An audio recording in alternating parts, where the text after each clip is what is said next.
Napansin mo ba? Yung mga taong mukhang panatag, kalmado at buo sa sarili, sila rin madalas ang tahimik lang. Hindi maingay. Hindi palaging nagkukuwento tungkol sa ginagawa nila. Hindi rin palaging nagpo-post tungkol sa nararamdaman nila. Pero kahit tahimik sila, ramdam mo ang presensya nila, may lalim, may bigat, may respeto. Hindi nila kailangang ipagsigawan ang kanilang halaga. Nakikita at nararamdaman mo ito. Ngayon kasi, normal na ang i-share ang bawat detalye ng buhay online.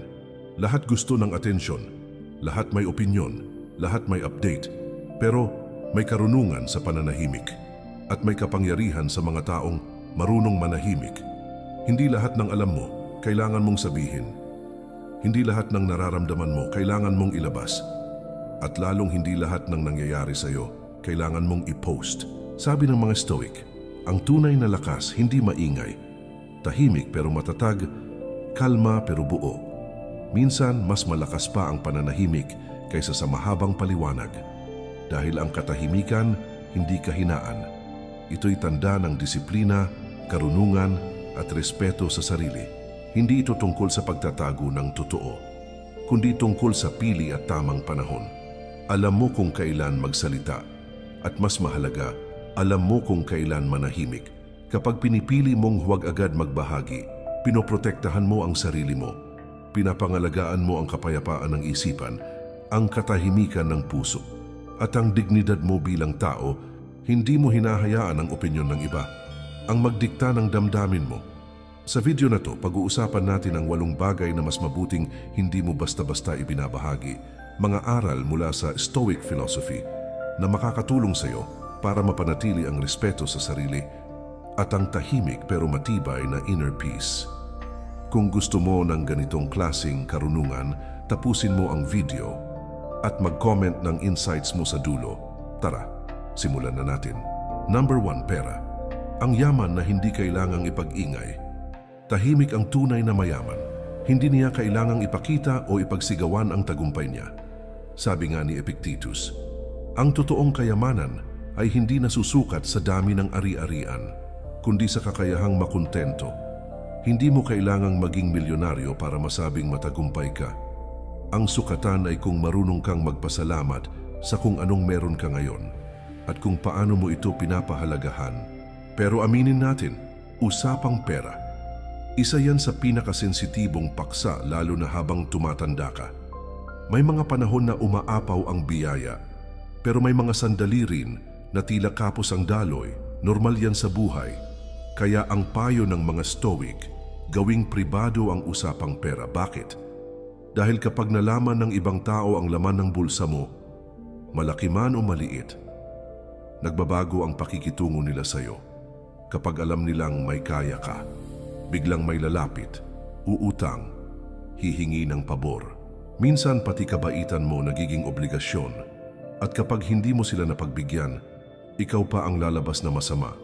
Kung kapos ka naman, may ibang manghuhusga agad, tatawagin kang tamad, o iisipin na hindi ka marunong sa pera.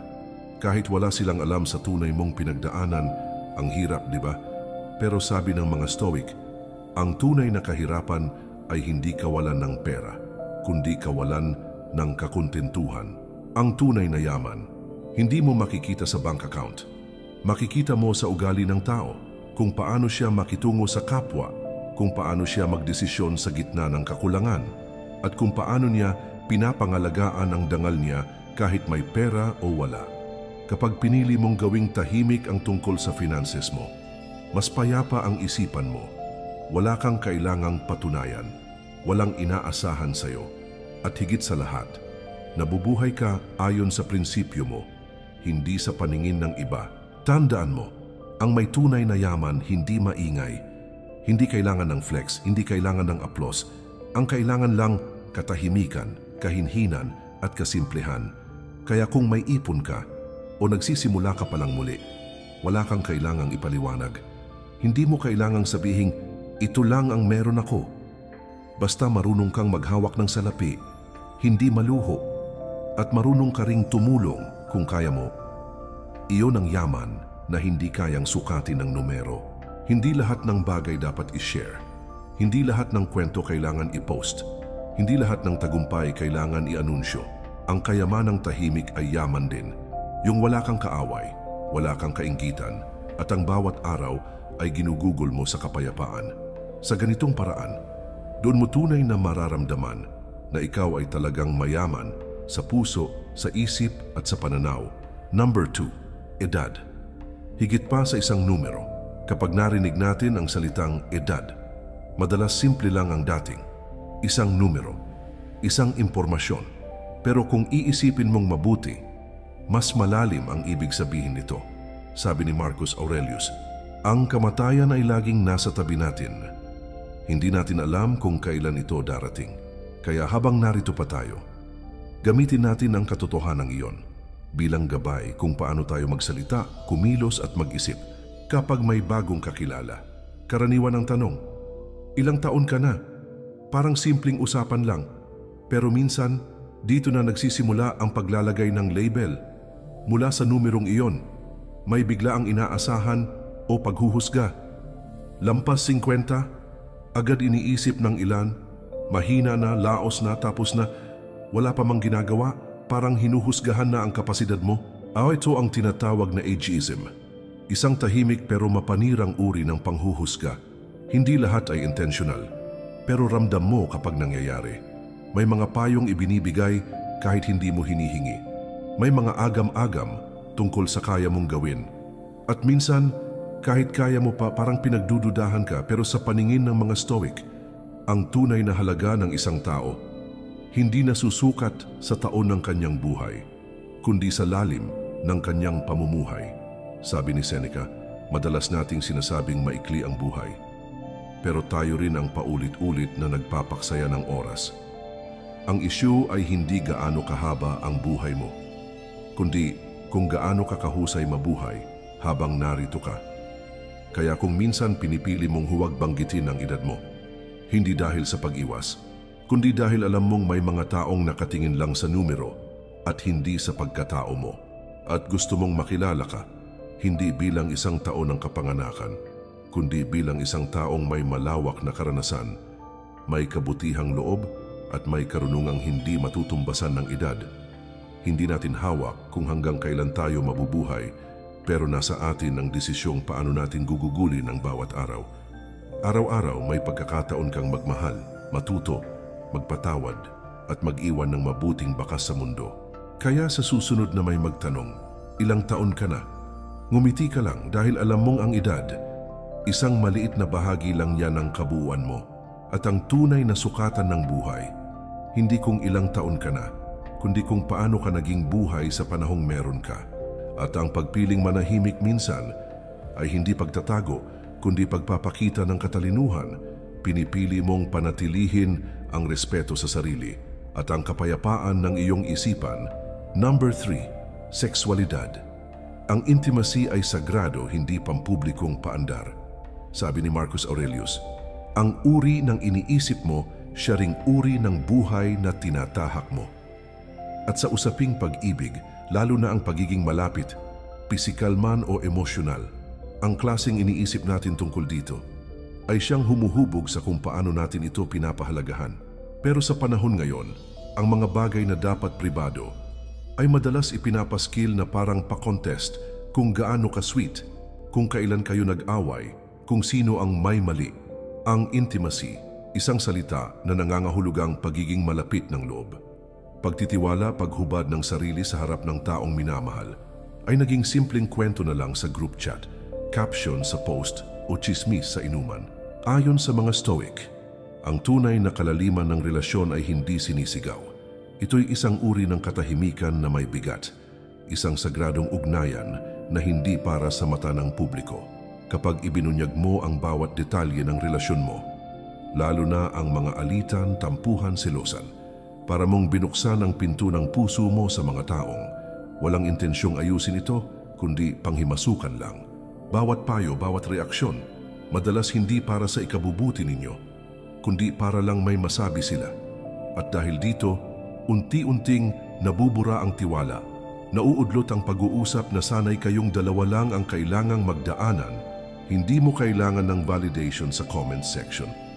Hindi mo kailangang patunayan na masaya kayo. mas mahalaga na kayo mismo ang nakakaramdam ng kapayapaan, kahit walang nakakakita. Ang tunay na ugnayan ay lumalalim sa panahon ng katahimikan. Hindi ito nasusukat sa romantic gestures na ipinopost, kundi sa pagtitimpi, sa respeto, at sa mga panahong pinipiling manatili, kahit walang kasiguraduhan, at oo, kahit lumampas ka na sa 50 taon.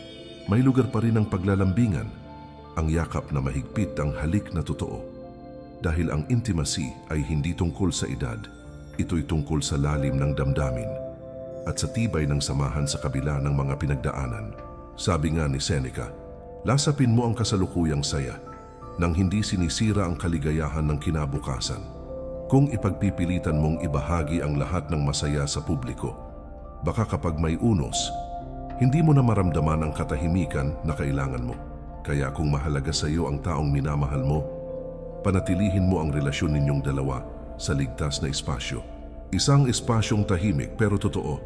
Hindi ito pagtatago, ito ay pag-iingat. Hindi ito kahinaan, ito ay pagmamahal na may malalim na pag-unawa. Ang tunay na intimacy ay hindi ipinagmamakaingay, ito'y pinapangalagaan, tahimik, tapat, buo. Number 4, pagbibigay. Tahimik na kabutihan. Sabi ni Marcus Aurelius, huwag mong sayangin ang natitirang oras mo sa pag-iisip tungkol sa ginagawa ng iba. Gamitin mo ito para gumawa ng kabutihan. Ngayon, uso ang pagtulong. At totoo, kailangan ng mundo ng mas maraming mabubuting tao. Pero sa panahon ng social media, ang pagtulong ay kadalasang may kasamang camera, caption, at hashtag na may kasamang hashtag blessed o hashtag sharing is caring. Makikita mo sa feed, mga larawan ng mga nagbigay ng pagkain, nag-abot ng donasyon, nag-volunteer, pero laging may kasamang selfie. Ang tanong, tulong ba talaga ito o content? Kabutihan ba ito o branding? Ayon sa mga Stoic, ang tunay na kabutihan ay hindi maingay. Hindi ito para sa views, hindi ito para purihin ka, at lalong hindi ito para patunayan na ikaw ay mabuting tao. Sabi ni Seneca, ang kabutihang may hinihintay na kapalit ay hindi tunay na kabutihan. Kapag tumulong ka at agad mo itong ibinalita, para mo na ring sinabing, tingnan nyo, mabait ako. At minsan, hindi lang ang intensyon mo ang nababahiran, pati ang dignidad ng taong tinulungan mo ay nawawala. Maraming tao ang mahiyain pagdating sa pagtanggap ng tulong. Takot silang malaman ng iba, ayaw nilang kaawaan, at ang pinakamabigat, ayaw nilang gawing kwento ang paghihirap nila. Pero kung kaya mong tumulong ng tahimik, ibig sabihin, totoo ang layunin mo. Walang papuri, walang aplos.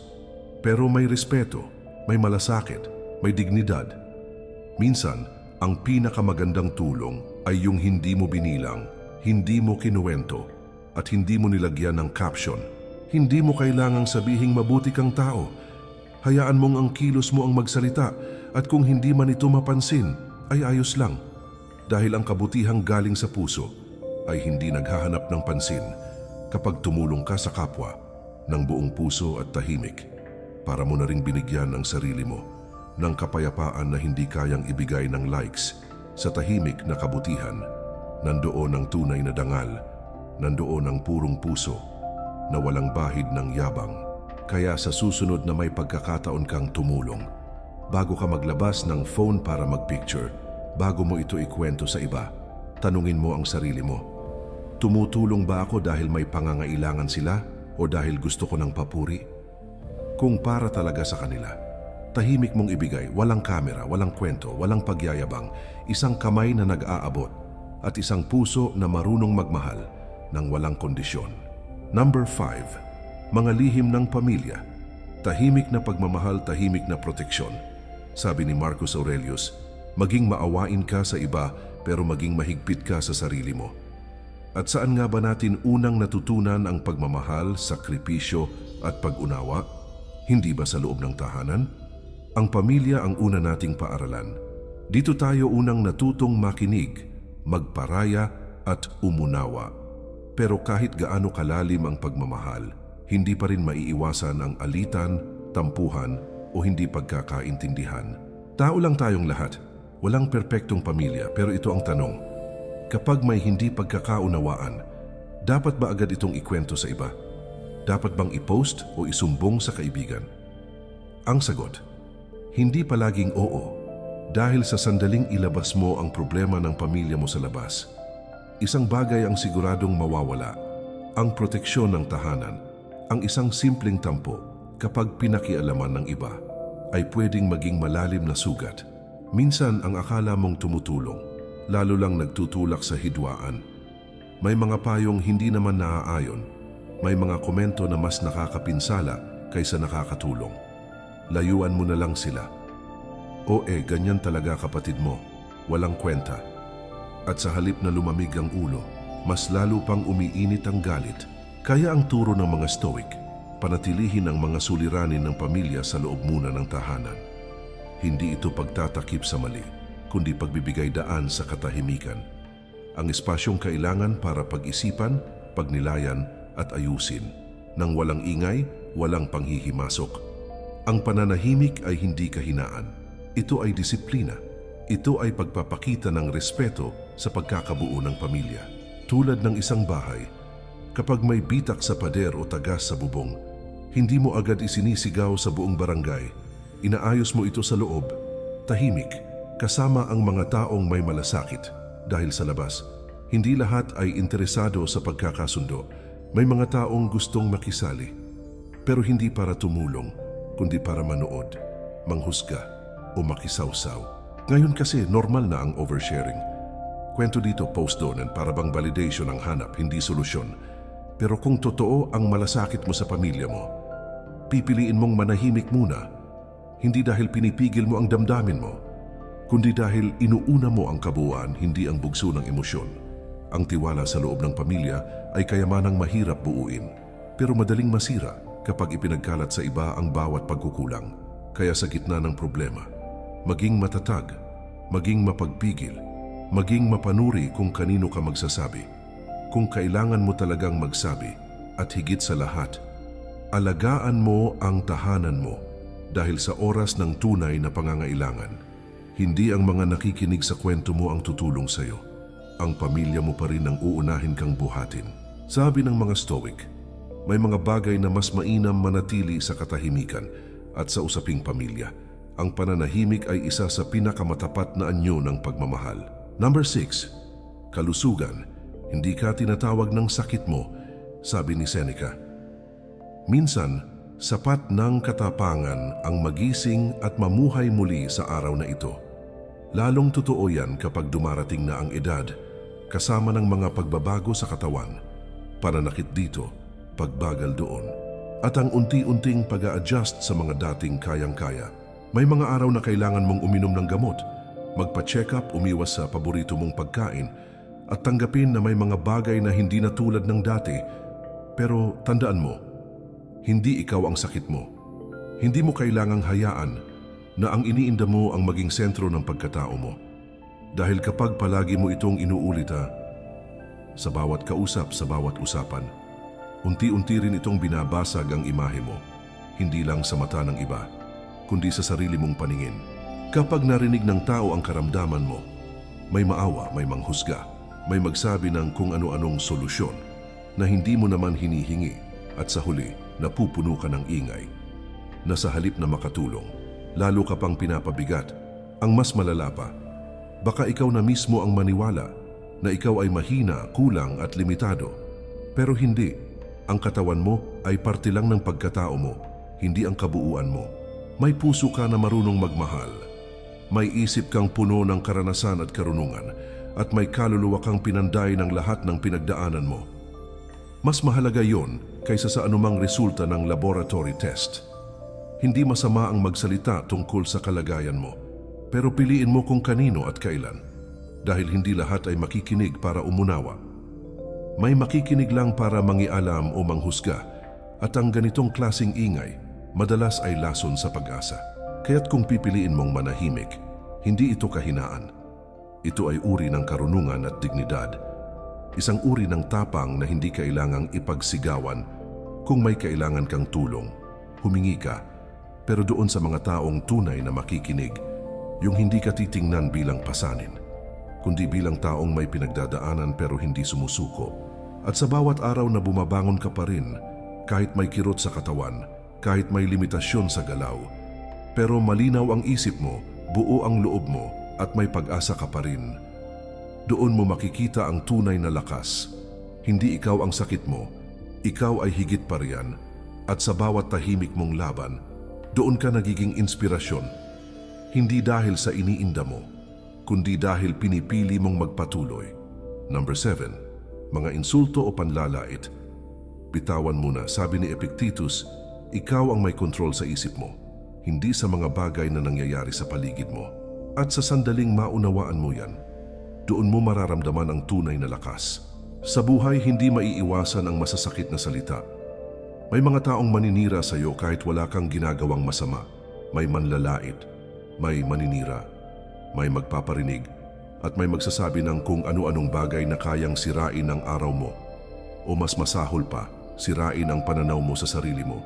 Masakit. Oh, sobrang sakit. Pero minsan, mas masakit hindi dahil sa sinabi nila, kundi dahil paulit-ulit mo itong iniisip.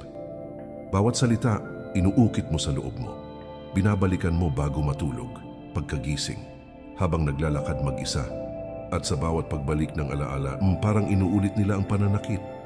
Kahit wala na sila, dala mo pa rin ang sakit.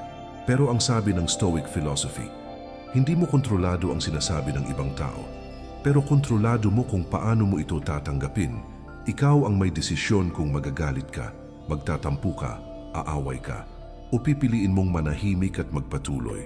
Madaling sabihin, mahirap gawin, lalo na kung ang nanakit ay taong malapit sa iyo. Kaibigan, kamag-anak, o taong pinagkatiwalaan mo. Pero tandaan mo, ang tunay na lakas ay hindi nasa pagsigaw, hindi sa panunumbat, at lalong hindi sa pagganti. Ang tunay na lakas ay nasa katahimikan, nasa kakayahang magpatawad at bitawan ng bigat kahit walang sorry, kahit walang paliwanag. Dahil ang pagpapatawad, hindi nangangahulugang tama ang ginawa nila. Ibig sabihin lang, ayaw mo nang dalhin ang lason sa puso mo. Pagod ka na, gusto mo na ng kapayapaan, at hindi mo kailangang ikwento ang lahat ng sakit mo dahil habang kinukwento mo ito sa iba, lalo mo lang binubuhay ang sugat, lalo kang nahihirapan, lalo kang nabibitag sa nakaraan. Pero kapag natutunan mong manahimik at hindi na paulit-ulit isipin ang panlalait, ang panghuhusga, ang pananakit, doon mo mararamdaman ang totoong kalayaan. Tandaan mo ito, ang galit ay parang sako ng bato. Habang bitbit mo ito, ikaw ang napapagod, ikaw ang lumuluhod sa bigat nito. Pero kapag binitawan mo na, doon mo lang mararamdaman ang gaan at ginhawa. Kaya kung may mga taong nanakit sa iyo, pinahiya ka, nilait ka, siniraan ka sa harap o sa likod mo, bitawan mo na. Huwag mong hayaan silang mamuhay sa isipan mo ng libre. Hindi mo kailangang gumanti para manalo. Hayaan mong ang katahimikan mo ang sagot. Hayaan mong ang pagbangon mo ang maging sagot. Hayaan mong ang kapayapaan mo ang maging tagumpay. Dahil sa huli, ang tunay na panalo ay hindi ang nakakaganti, kundi ang nakakalaya. Number 8. Karangalan. Hindi kailangang isigaw, sabi ni Epictetus. Hindi ang nangyayari sa iyo ang mahalaga, kundi kung paano ka tumugon dito. Ang karangalan ay isa sa pinakamahalagang yaman na maaaring taglayin ng isang tao. Hindi ito nasusukat sa dami ng papuri. Hindi rin ito nabibili. At higit sa lahat, hindi ito kailangang isigaw. Kung talagang nirerespeto ka ng mga tao, hindi mo kailangang ipaalala sa kanila ang mga nagawa mo. Makikita nila ito sa kilos mo, sa mga salita mong may bigat at sa tahimik mong paninindigan. Kapag walang ibang tumatayo, habang tayo'y tumatanda, natural lang na gusto nating malaman ng iba kung gaano karaming sakripisyo ang dinaanan natin, kung gaano tayo nagsikap para sa pamilya, kung anong tagumpay ang naabot sa trabaho, negosyo o buhay. At totoo naman, dapat mong ipagmalaki ang pinaghirapan mo.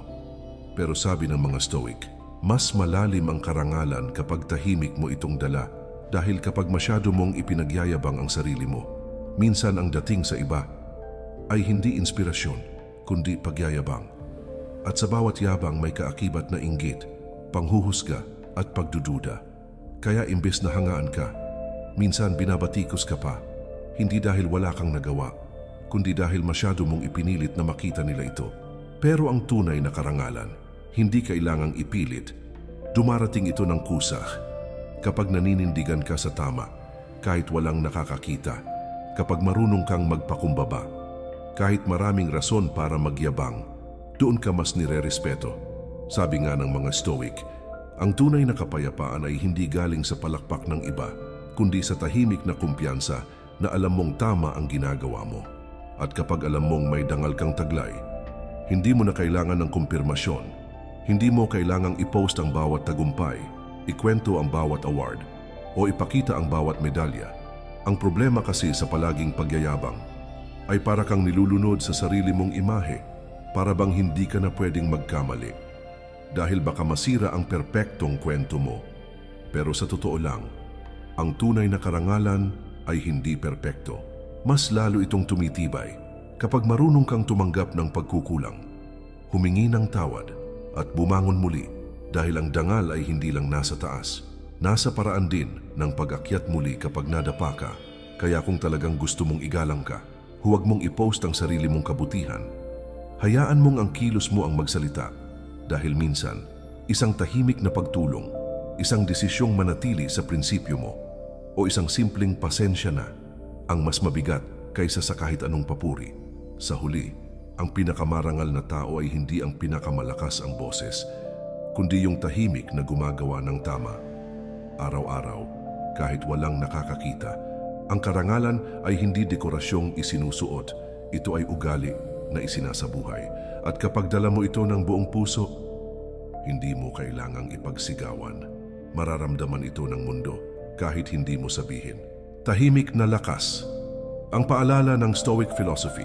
Sa panahon ngayon, halos lahat gustong magsalita, gustong mag-post, mag-share, ipakita ang bawat galaw ng buhay nila sa publiko. Parang naging sukatan na ng halaga ang dami ng likes, views at comments. Pero tandaan mo ito. Ang pananahimik ay hindi kahinaan, ito ay kapangyarihan.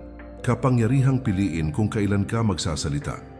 At kung kailan mas makapangyarihan ang manahimik, kapag marunong kang manahimik, napoprotektahan mo ang sarili mo, napapanatili mo ang respeto sa sarili, ang dignidad at ang katahimikan ng iyong isipan. Hindi mo kailangang ipagsigawan.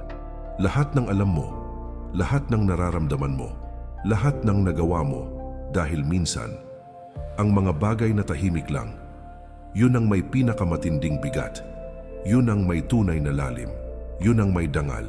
Kung sa tingin mo ay may natutunan ka, mula sa Stoic teachings na napag-usapan natin ngayon, mag-comment ka ng natutuwa ko.